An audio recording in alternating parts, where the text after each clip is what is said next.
Lying just beneath everyday reality is a breathtaking world where much of what we perceive about the universe is wrong. Physicist and best-selling author Brian Greene takes you on a journey that bends the rules of human experience. Why don't we ever see events unfold in reverse order? According to the laws of physics, this can happen.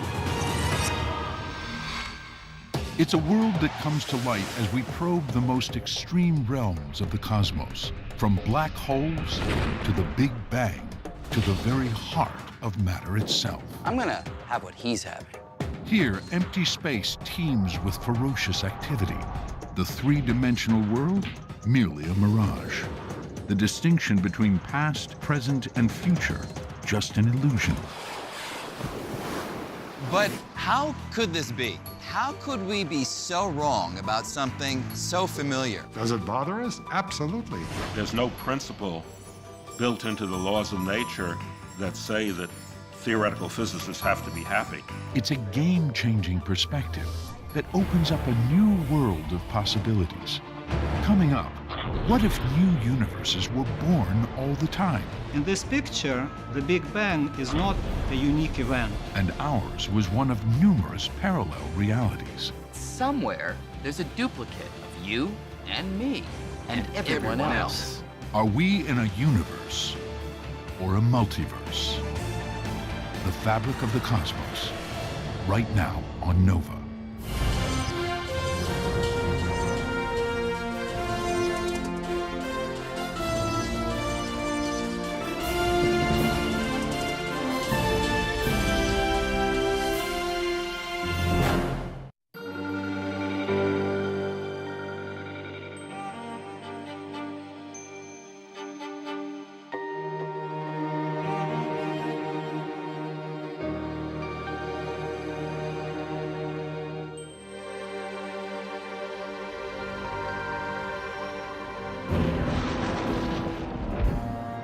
New York City. They say there's nowhere else like it. Home to 8 million people. Countless structures, monuments, and landmarks. Every one of them unique. Or so we think. Uniqueness is an idea so familiar we never even question it. Experience tells us people and objects are one of a kind. Why else would we visit museums and collect great masterpieces? Yet, a new picture of the cosmos is coming to light in which nothing is unique. Not that the world's great masterpieces are fakes. Instead, I'm talking about something far more profound. A new picture of the cosmos that challenges the very notion of uniqueness. One in which duplicates are inevitable. And that's just the beginning. There might be duplicates not just of objects, but of you and me and everyone else. But if this new picture is right, where are these duplicates and why haven't we ever seen them? The answer may lie outside our universe. There was a time when the word universe meant all there is, everything. The notion of more than one universe, more than one everything, seemed impossible. But perhaps, if we could go beyond our solar system, beyond the Milky Way, even beyond other distant galaxies, past the end of the observable universe, we'll find that there's more, a lot more, that our universe is not alone. There may be other universes. In fact, there might be new ones being born all the time. We may actually live in an expanding sea of multiplying universes. A multiverse. If we could visit these other universes, we'd find that some might have basic properties of nature so foreign that matter as we know it couldn't exist.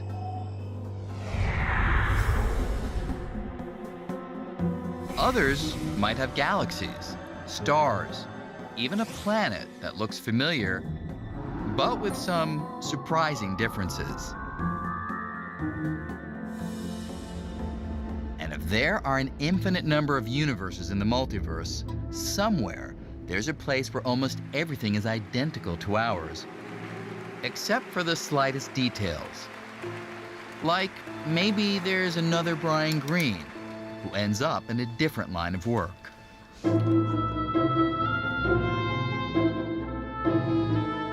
If the multiverse is indeed infinite, then one is going to have to confront a lot of possibilities that are very hard to imagine. There'll be other places where there'll be Alan Guth who will look and think and act exactly like me, as well as many where there'll be Alan Guth who look and think almost exactly like me, but with some small differences. Is it science? Is it a part of metaphysics? Is it just philosophy? Is it religion? Physicists tend not to ask those questions. They just say, let's follow the logic. And the logic seems to lead there. However unfamiliar and strange the multiverse might seem, a growing number of scientists think it may be the final step in a long line of radical revisions to our picture of the cosmos. That is, there was a time when we thought that the Earth was at the center of the cosmos and that everything else revolved around us. Then along came scientists like Galileo and Copernicus, and they showed us that it's the sun, not the Earth, that's at the center of our solar system. And our solar system, it's just a little neighborhood in the outskirts of a gigantic galaxy. And our galaxy, it's one of hundreds of billions of galaxies that make up our universe. Now, all of these ideas sounded outrageous when they were first proposed, but today we don't even question them. The idea of a multiverse may be similar. It simply may require a drastic change in our cosmic perspective. On the other hand, some scientists think that the multiverse is nothing but a dead end for physics. I'm very uncomfortable with the multiverse. To become solid science, it's got a lot of growing up to do. You know, it exists in the same way that, angels might exist. We have to make our bets. And I think right now the multiverse is a pretty good bet. I think there's a good chance that the multiverse is real and that 100 years from now people might be convinced that it's real. So where did this idea come from? And what's the evidence for it? Well, several surprising discoveries suggest that we really may be part of the multiverse. The first of these discoveries has to do with the generally accepted theory of the origin of our universe, the Big Bang. According to this theory, our universe began some 14 billion years ago in an intensely violent explosion. Over billions of years, the universe cooled and coalesced, allowing the formation of stars, planets, and galaxies. As a result of that explosion, the universe is still expanding today. But if you could run the history of our universe in reverse, all the way back to the beginning, you'd find that the Big Bang Theory tells us nothing about what sent everything hurtling outward in the first place. It's called the Big Bang Theory, but the one thing that it really says nothing about at all is the bang itself. It says nothing about what banged, why it banged, or what happened before it banged. So, what fueled that violent explosion? What force could have driven everything apart? The quest to figure that out would bring scientists face to face with the multiverse. One physicist whose work unexpectedly helped lay the foundation for the multiverse idea is Alan Guth.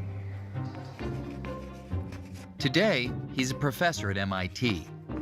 But back in 1979, Guth and a colleague, Henry Tai, were pursuing a new idea about how particles might have formed in the early universe. Henry suggested to me that we should maybe look at whether or not this new process that we were thinking of would influence the expansion rate of the universe. Guth and Tye hadn't set out to investigate the expansion rate of the universe in the first moments after the Big Bang. But Henry Tye's question caused Guth to review their calculations one more time. I stayed up quite late that night and went over the calculations very carefully, trying to make sure everything was correct. As the night wore on, Guth discovered something extraordinary in the equations describing how new particles might have formed in the early universe. And came to the shocking conclusion that these newfangled particle theories will have a tremendous effect on the expansion rate of the universe. The kind of process Henry and I were talking about would drive the universe into a period of incredibly rapid exponential expansion.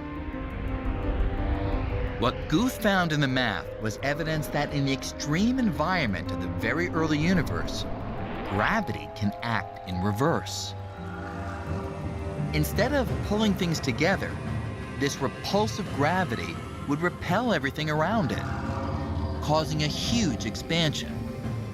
I immediately became very excited about it and scribbled out the calculation in my notebook, and then at the end I wrote "spectacular realization" with a double box around it. I realized that if it was right, it could be very important.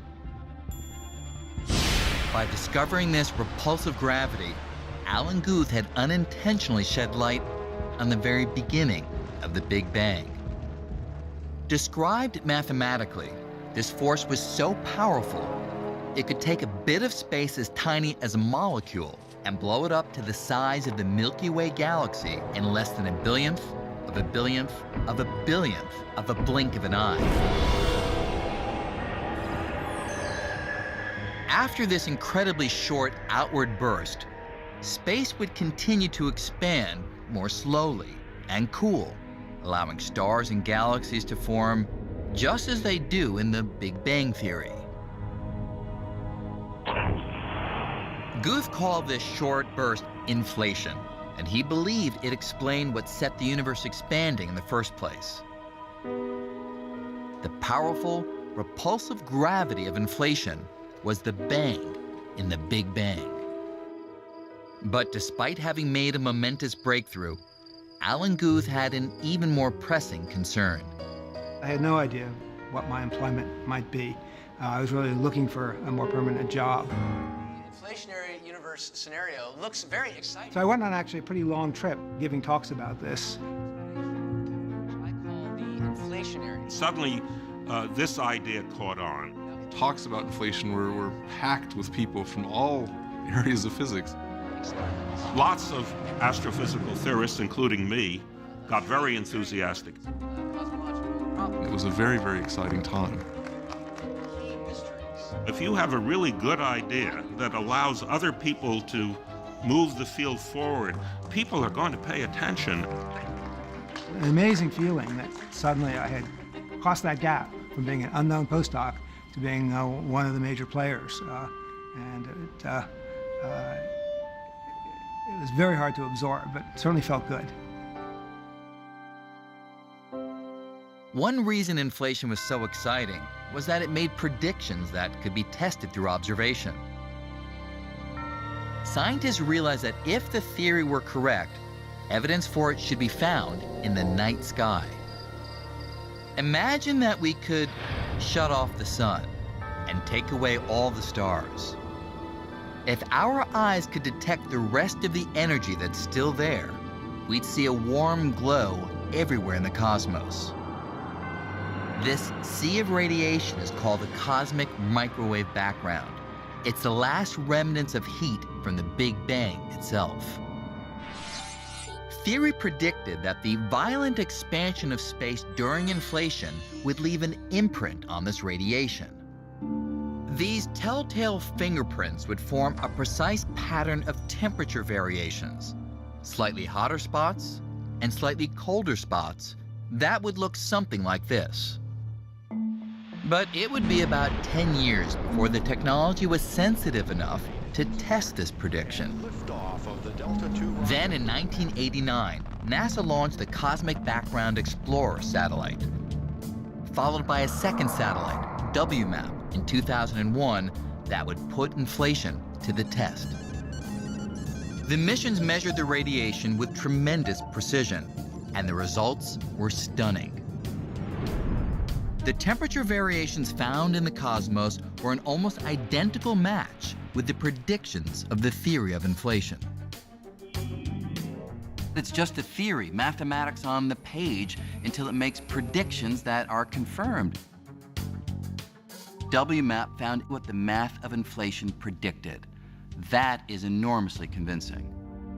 So inflation has had a number of chances now to fail.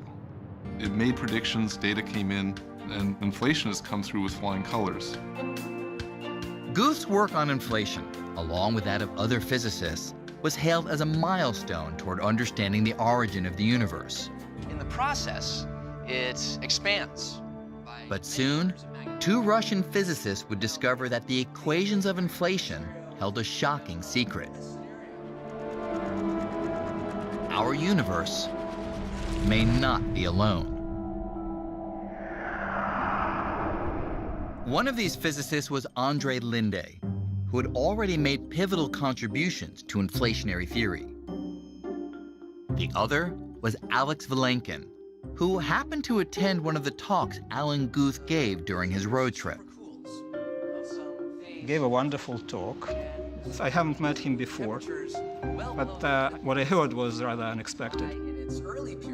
In one shot, inflation explained very well many features of the Big Bang, and was quite remarkable. Why the universe is the way it is. So I went home greatly impressed. Alex Vilenkin was so impressed that for months afterward, he couldn't stop thinking about inflation. Usually I have my thought of the day in the shower, which I tend to take long. The more Vilenkin considered the process of inflation, the more he wondered about what would make it stop. How would a region of space transition out of inflation? What exactly would happen at the moment inflation ends? As I thought about it, it turns out that the end of inflation doesn't happen everywhere at once. Vilenkin suddenly realized that if inflation doesn't end everywhere at once, then there's always some part of space where it's still happening. So in this picture, the Big Bang is not a unique event that happened. There were multiple bangs that happened before ours, and there will be countless other bangs that will happen in the future. It was a striking and unexpected new picture in which inflation would stop in some regions but always continue somewhere else. New Big Bangs are always occurring, and new universes are always being born, yielding an eternally expanding multiverse. Linde and Vilenkin in particular pushed the idea that inflation might never end, that this ballooning process could happen over and over again, giving one universe after another after another. So, was this a revolution in science or a theory that's full of holes? The idea became known as eternal inflation, and you can picture it something like this. Imagine that this block of cheese is all of space before the formation of stars and galaxies. Now, according to inflation, space is uniformly filled with a huge amount of energy, and that energy causes space to expand at an enormous speed. As it does, here and there the energy discharges, sort of like a spark of static electricity. But this is like static electricity on a cosmic scale. And when it discharges, all that energy is rapidly transformed into matter in the form of tiny particles. That process is the birth of a new universe. what we have traditionally called the Big Bang. Inside these new universes, which are like holes in the cheese, space continues to expand, but much more slowly. And sometimes galaxies, stars, and planets form, much as we see in our universe today. Meanwhile, outside of these new universes, the rest of space is still full of undischarged energy and is still expanding at enormous speed. And more expanding space means more places where the energy can discharge into more Big Bangs and create more new universes. And that means this process could go on forever. In other words, when it comes to eternal inflation, that cheese is more like Swiss cheese, in which new universes endlessly form, creating a multiverse. The multiverse, a profound implication of eternal inflation. But as Alex Vilenkin would soon learn, one that would not be easily accepted. I thought I realized something important about the universe, and I wanted to share this with my fellow physicists. And one of the first, of course, had to be Alan Guth. Now, we know that quantum fluctuations in the scalar field are different in different regions in space. I thought he would be excited about it. As a result, in some regions, But actually this encounter didn't go as planned. inflation will last longer than in others.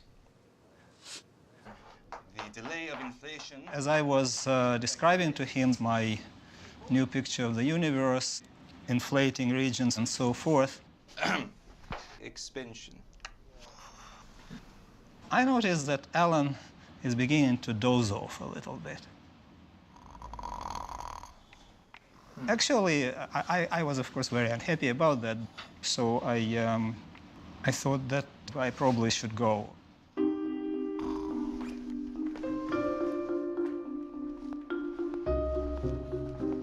One problem with the concept of a multiverse was that there seemed to be no way to detect it. Not only is each universe expanding, but so is the space in between them. And that means that nothing, not even light, can travel from any of the other universes to reach us. Physicists did not really respond very well to this idea of eternal inflation. Once I said that I'm going to tell them something about things beyond our horizon that cannot in principle be observed, most of them just lost interest right there. Alex Vilenkin thought he was onto something big, but others were skeptical. So Vilenkin reluctantly tried to put his work on eternal inflation out of his mind. Who wants to talk about a universe you're never going to see? The multiverse can't make predictions. It can't be tested. You could make the case that it's not really science. How can you ever be confident of it when you can't see the other parts of the multiverse? We can only see our little patch, our little expanding cloud of galaxies. How are we ever going to know? You can't prove the multiverse exists. It's not wrong. You can't prove that it doesn't exist. So why should we believe it? Alex Vilenkin tried to stop thinking about the multiverse. With no hard evidence to support it, the idea seemed to have hit a dead end. Many people thought that it's just not science to talk about things that you cannot observe. So I did not return to the subject for almost 10 years. Meanwhile, Vilenkin's Russian colleague Andrei Linde kept the flame alive. He had independently come up with his own version of eternal inflation, but unlike Vilenkin, he would not be deterred. Maybe I am a little bit more arrogant. When I got the idea for this multiverse, I understood that this may be the most important thing which I ever do in my life. And then if somebody doesn't want to hear it, that's their problem. Linde published more than a dozen papers on the subject, but his work would meet an equally chilly reception. It seemed no one wanted to hear about the idea of a multiverse.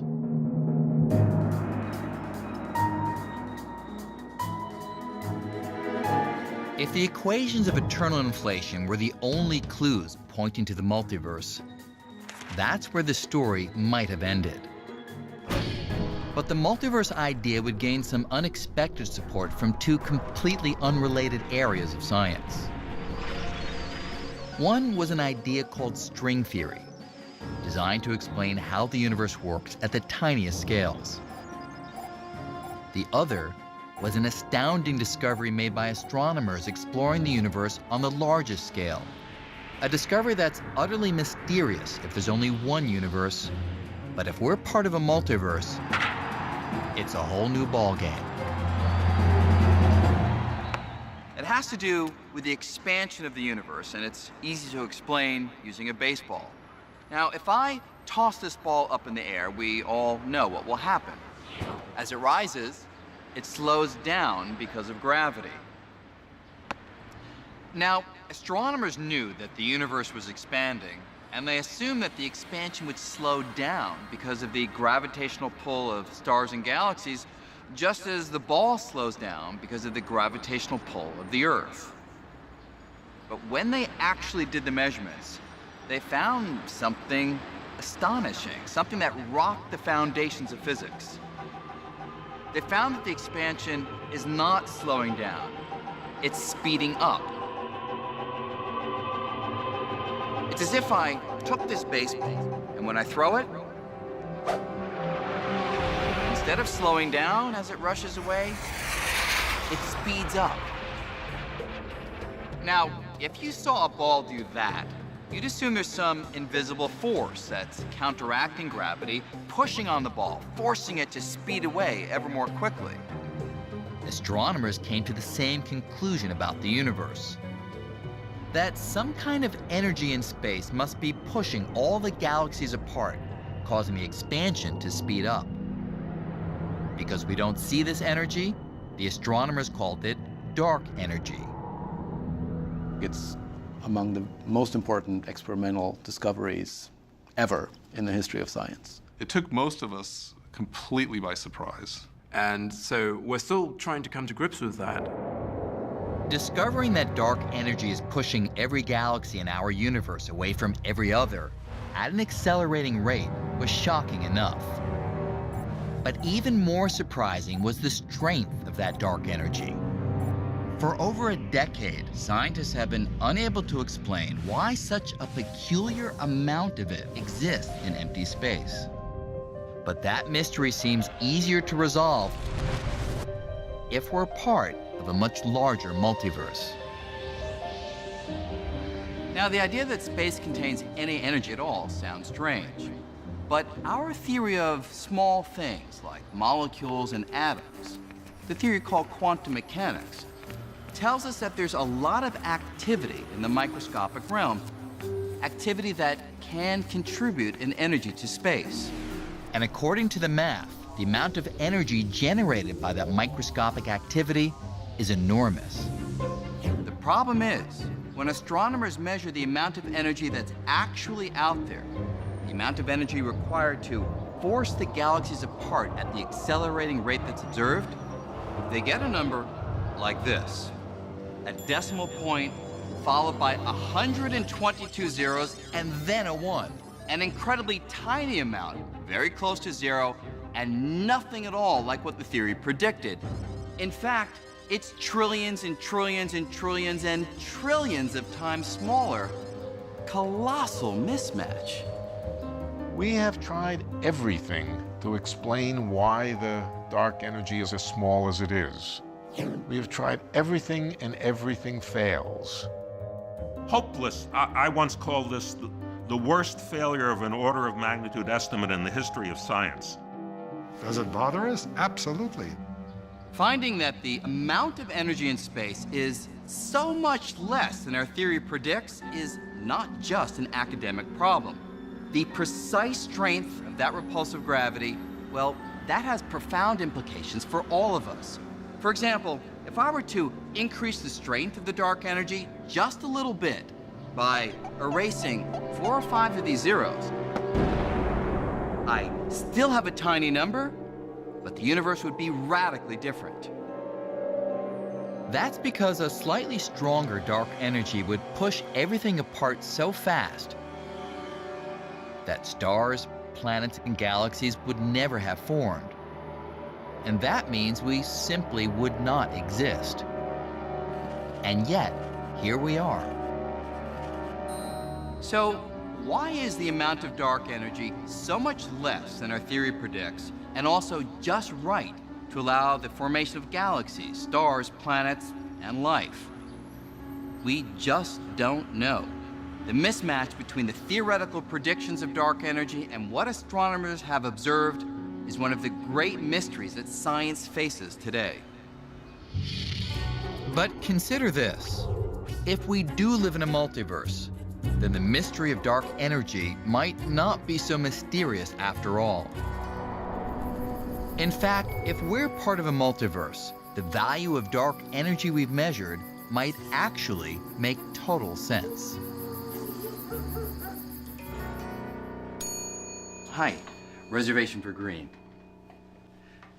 To see how the multiverse might solve the dark energy puzzle, imagine you're checking into a hotel and you get a room number like this. 10,000,001. Thanks. Enjoy your stay.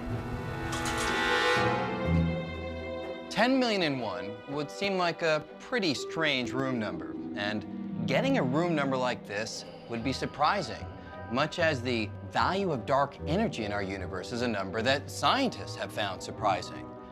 But here's the thing. If this hotel had a huge number of rooms,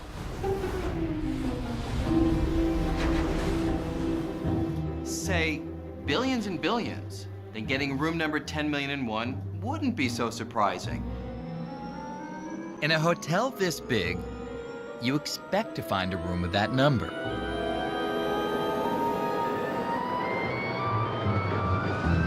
Similarly, if we're part of a multiverse with a huge number of universes, each with a different value of the dark energy, then you'd expect to find one with the value as small as what we've measured.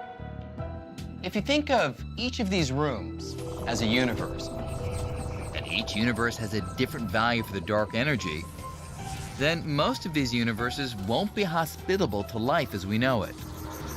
The reason is that the value of the dark energy wouldn't allow the formation of galaxies, stars, and planets. Universes with much less dark energy than ours would collapse in on themselves. And universes with much more dark energy than ours would expand so fast that matter would never have the chance to coalesce into clumps and form stars and planets.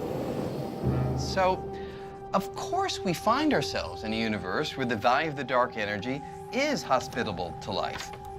Otherwise, we wouldn't be here to talk about it.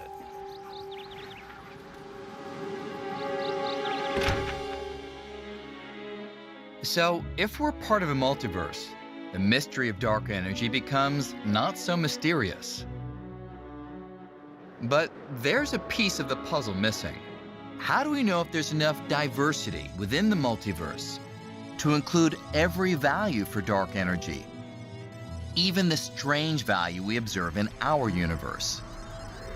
The answer would emerge from an entirely different area of physics. I'm talking about a groundbreaking theory that comes from investigating the universe on the tiniest scale. We know that inside atoms are even tinier bits of matter, protons and neutrons, which are made of still smaller particles called quarks.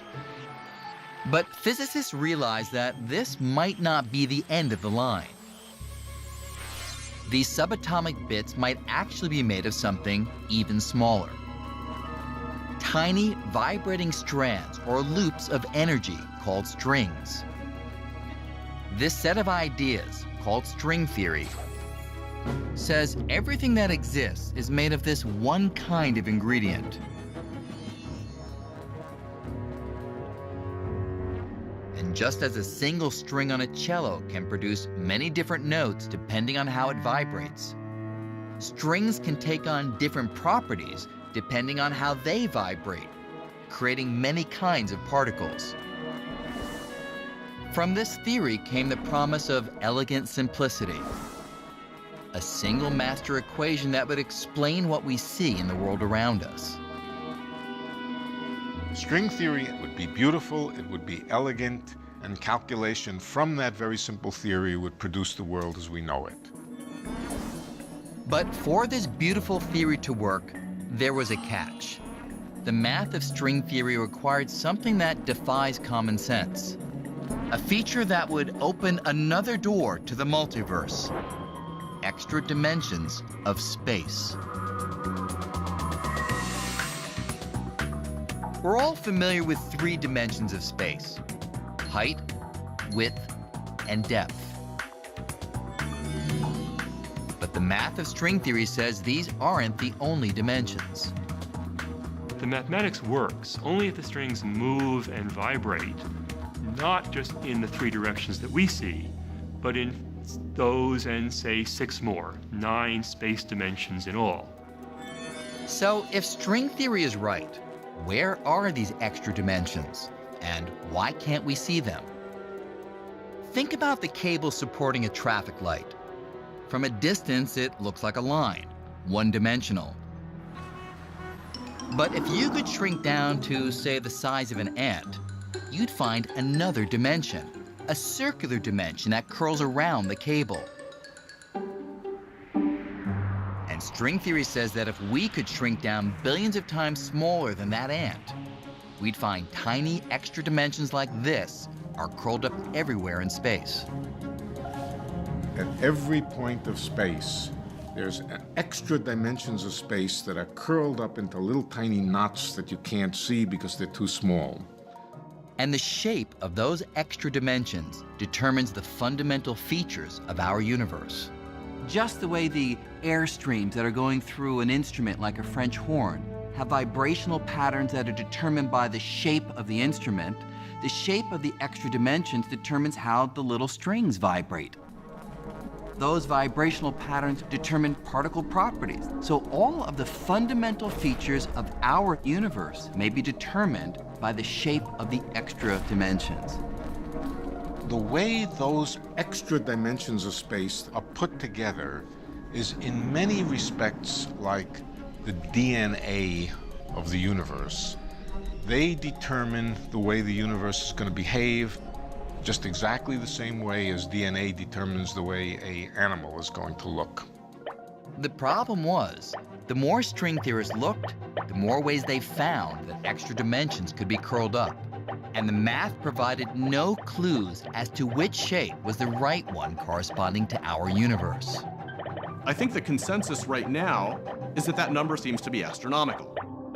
There are published papers suggesting upwards of 10 to the 500. That's 10 followed by 500 zeros, different possible shapes. 10 to the 500 different possible shapes for the extra dimensions, each appearing equally valid. It seemed preposterous, especially for a theory that was looking for one single master equation to describe our universe.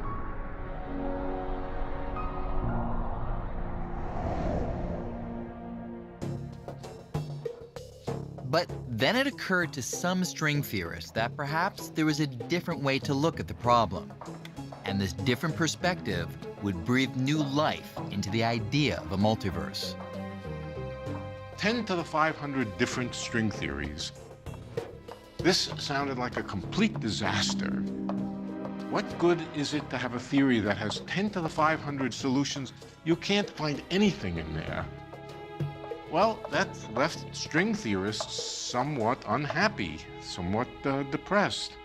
My own reaction to it at the time is, this is great, this is fantastic, this is exactly what the cosmologists are looking for. Enormous diversity of possibilities. Don't be unhappy about this. This says that string theory fits extremely well with cosmology and with all the interesting ideas about multiverses. Turning what seemed like a vice into a virtue, some string theorists became convinced that the multiple solutions of string theory might each represent a real and very different universe. In other words, string theory was describing a multiverse, and an extremely diverse one at that. To everyone's surprise, string theory was actually quite readily describing huge numbers of different kinds of solutions, each of which corresponds to a possible universe. So we just got this multiverse for free.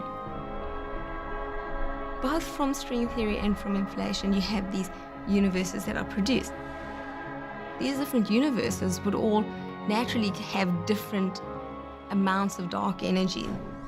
In fact, according to the math, the amount of dark energy would span such a wide range of values from universe to universe that the strange amount we've measured in our universe would surely be among them. String theory, without even trying, solved that problem.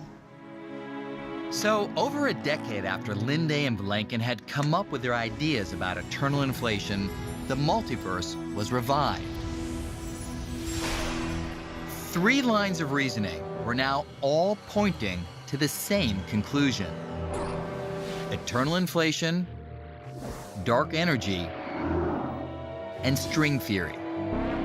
Just the way it takes 3 legs to support a stool, these 3 ideas, taken together, support the argument that we may live in a multiverse. When different lines of research all converge on one idea, that doesn't mean it's right, but when all the spokes of the wheel are pointing at one idea, that idea becomes pretty convincing. Today, the multiverse is hotly debated. In the universe, Many critics remain. David Gross is going to tell us no, no, no. But multiverse advocates like Alex Vilenkin, Alan Guth, and Andre Linde are no longer alone. The tide appears to be turning, and now these ideas are accepted to a much larger degree. Genie is out of the bottle. You cannot put it back. So, what would it be like if we could travel to some of these other universes? What would we see? Some might be vastly different from our own, with properties unlike anything we've ever seen. In fact, some universes in the multiverse might not have ordinary matter or anything recognizable at all.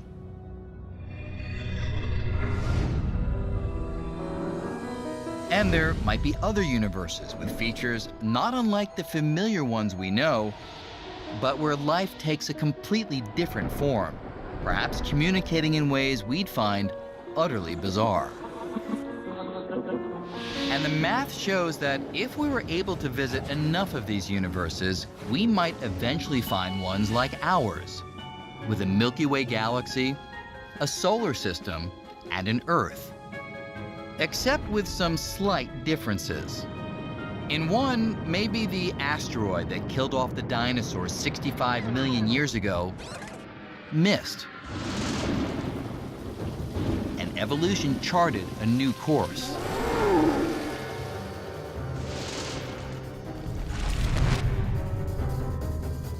In another, there might be an Earth with people similar to us,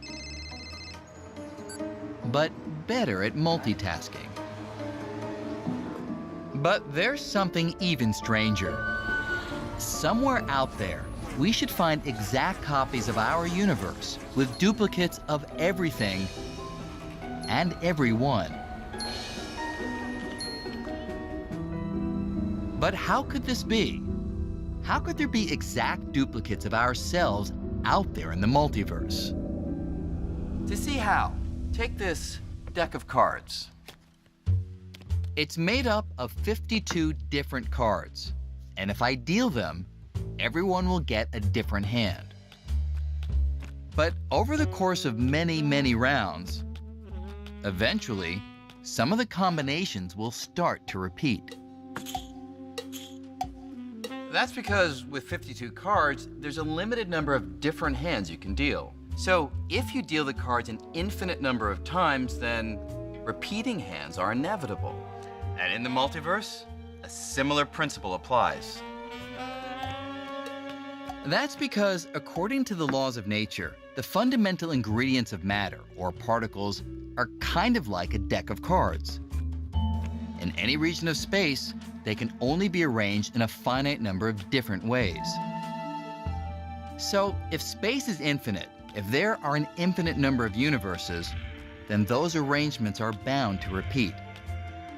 And since each one of us is just a particular arrangement of particles, somewhere there's a duplicate of you and me and everyone else. This can be shocking. It could be that in another universe I was a rock star and my life is much better, or much worse, depending on your opinion of rock stars. That means all those things that I've never found time to do are maybe being done by some copy of me somewhere else. I was rather depressed, actually. This picture robs us of our uniqueness. It is a consequence of the ideas, and the ideas seem very well motivated.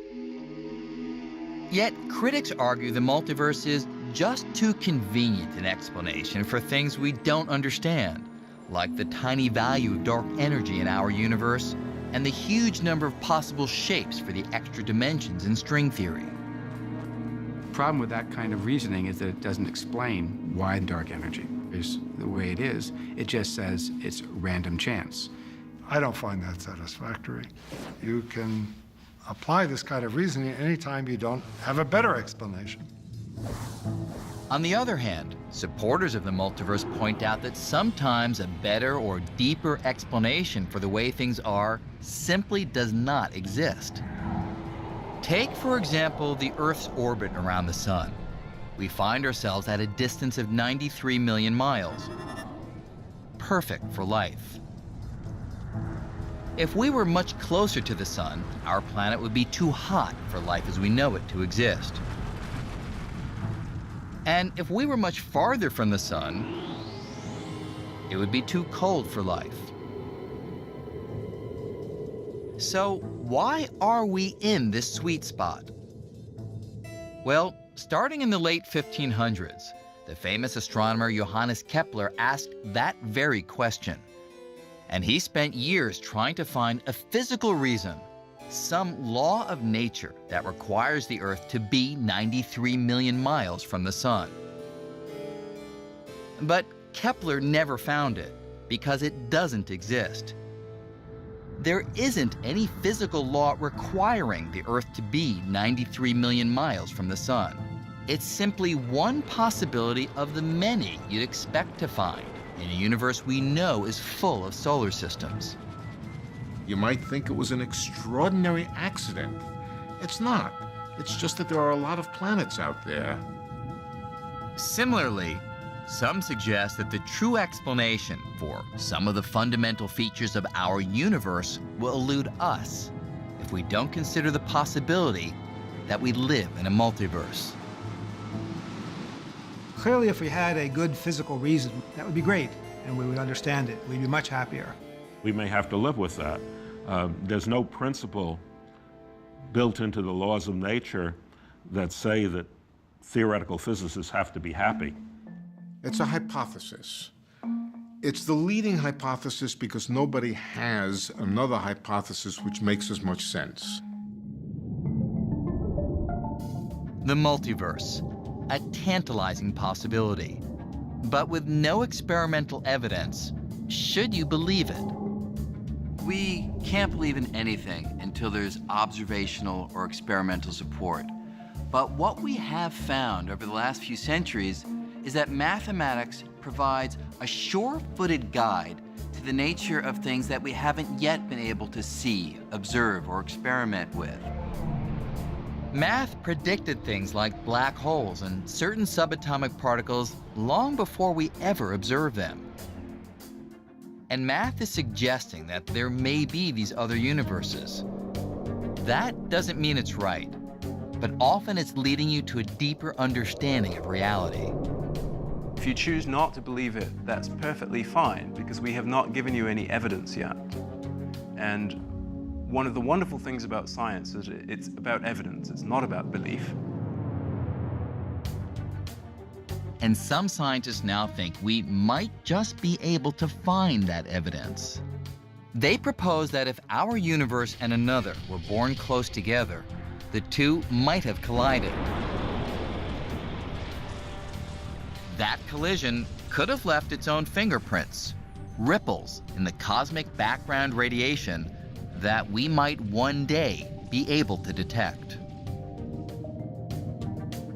My guess is, yes, that in 100 years we will know one way or another whether these ideas are right. 100 years from now, it may be an amusing historical episode. We don't know.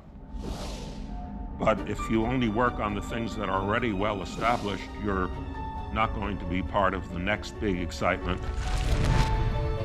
If we do verify the multiverse, it would change our perspective much as Copernicus did 500 years ago when he showed that the Earth is not the center of the cosmos. And some might say that if our universe is just one of many, our descent from the center would be complete. Regardless, I think it's more important just that we're so lucky that we can understand the universe. I think it's a great ride, and I think it's really good for physics that we have this tension. I don't know where I'm going to end up. So, what does this all mean? Are there infinite duplicates of you and me and everything existing right now in an infinite number of other universes? Is the multiverse the next Copernican revolution?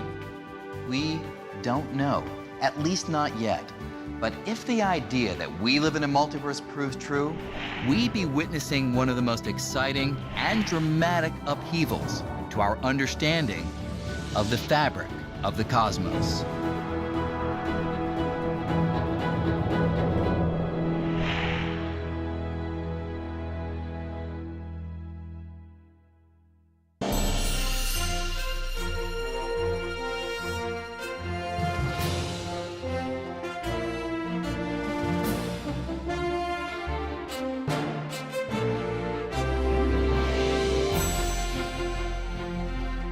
To order The Fabric of the Cosmos on DVD or Blu-ray, or to purchase the companion book, visit shoppbs.org or call 1-800-PLAY-PBS. The series is also available for download on iTunes.